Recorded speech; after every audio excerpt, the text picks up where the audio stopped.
নমস্কাৰ ফ্ৰেণ্ডছ, আশা কৰোঁ নিশ্চয় ভালে আছে, কুশলে আছে সকলো। ফ্ৰেণ্ডছে, আজিকালি মানুহৰ বহুত ব্যস্ততা নহয়নে? মানুহৰ ব্যস্ততা আজিকালি ইমানেই বাঢ়ি আহিছে যে কোনেও কাৰো প্ৰতি চিন্তা কৰিবলৈ অকণমান সময় নাই, কোনেও কাৰো কথা ভাবিবলৈ আহৰি নাই। এনেকুৱা এক পৰ্যায়লৈ বাৰু গতি কৰা নাই নে ফ্ৰেণ্ডছ? আৰু এনেধৰণৰ ব্যস্ততাৰে নিশ্চয় আমি আমাৰ জীৱনবোৰ, আপুনি আপোনাৰ জীৱনটোকো আগুৱাই নিবই লাগিব। আৰু এনেকুৱা কিছুমান মুহূৰ্তত আমাক কিছুমান প্ৰেৰণা, উৎসাহ, উদ্দীপনাৰ প্ৰয়োজন হৈ পৰে, নহয়নে ফ্ৰেণ্ডছ? সেয়ে ফ্ৰেণ্ডছে, আহক আজি আমি পলম নকৰি কেইজনমান মহান লোকৰ কেইটামান মহান বাণী স্মৰণ কৰোঁ এই ভিডিঅ'ৰ যোগেদি। বিদ্যা মানুহৰ সৰ্বশ্ৰেষ্ঠ অলংকাৰ। ঈশ্বৰচন্দ্ৰ বিদ্যাসাগৰ। যোৱাকালিৰ পৰা শিকক, আজিৰ দিনটোলৈ বাচি থাকক, আশা কৰক কালিৰ দিনটোৰ কাৰণে। কিন্তু আটাইতকৈ গুৰুত্বপূৰ্ণ বিষয় প্ৰশ্ন নকৰাকৈ নাথাকিব।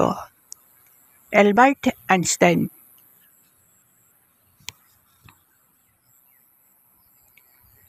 জীৱনত কোনোবা ভাল মানুহক ঠগাটো হ'ল হীৰাৰ খনিৰ পৰা শিল বুটলি গুচি অহাৰ দৰে। গৌতম বুদ্ধ।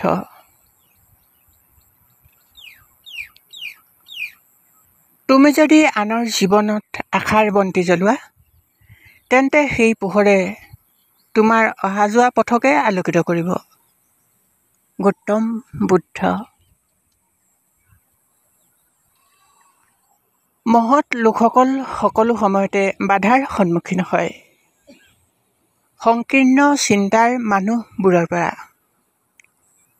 Albert Einstein.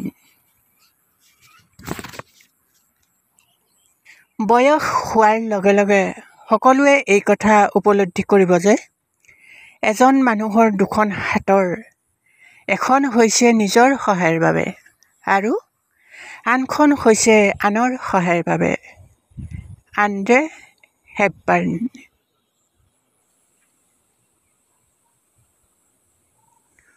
সময়ে হ'ল মানুহৰ আটাইতকৈ মূল্যৱান সম্পদ, কাৰণ সময় এবাৰ গ'লে কেতিয়াও ঘূৰি নাহে। Thomas Alva Edison.